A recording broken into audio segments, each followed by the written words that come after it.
Siswa MTS Harapan Baru yang selamat sebut ditolong wanita misterius. Ada sosok teteh ulurin tangan. Seorang siswa MTS Harapan Baru Faisal Saiful Alip Rahmat 13 tahun yang selamat dari tragedi maut saat susur sungai menceritakan kisah di balik peristiwa itu. Sebelumnya 11 siswa dinyatakan tenggelam dan meninggal setelah susur sungai Cilewar Kabupaten Ciamis yang digagas oleh sekolahnya. Melansir Tribun Jakarta dan Tribun Jabar, Faisal mengaku ditolong wanita misterius.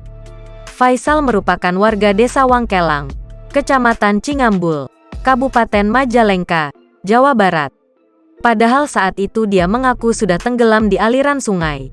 Ada sosok misterius yang disebut-sebut menolongnya saat hampir ia kehilangan nyawanya. Kendati ada yang menolong, Faisal sampai saat ini mengaku tak mengetahui siapa sosok tersebut. Ia hanya ingat bahwa sosok yang dimaksud berjenis kelamin perempuan berkerudung. Lebih jauh Faisal mengaku, dalam kegiatan yang menewaskan 11 siswa tersebut, ia tak dibekali alat pengaman oleh pihak sekolah. Saat menyusuri sungai itu, Faisal dan ratusan pelajar lainnya hanya bermodal niat untuk menyukseskan kegiatan yang dicanangkan oleh sekolahnya tersebut. Faisal menceritakan, sebelum peristiwa nahas itu terjadi, para siswa disuruh berjalan kaki menuju sungai dengan waktu sekitar 50 menit. Canda tawa menyelimuti perjalanan tersebut. Ia pun awalnya merasa senang bisa bermain di sungai dengan para teman-temannya. Saat itu, Faisal merasa suasana canda tawa berubah menjadi histeris.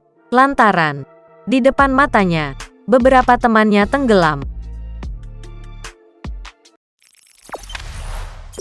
Jangan lupa subscribe, share, komen, dan like ya!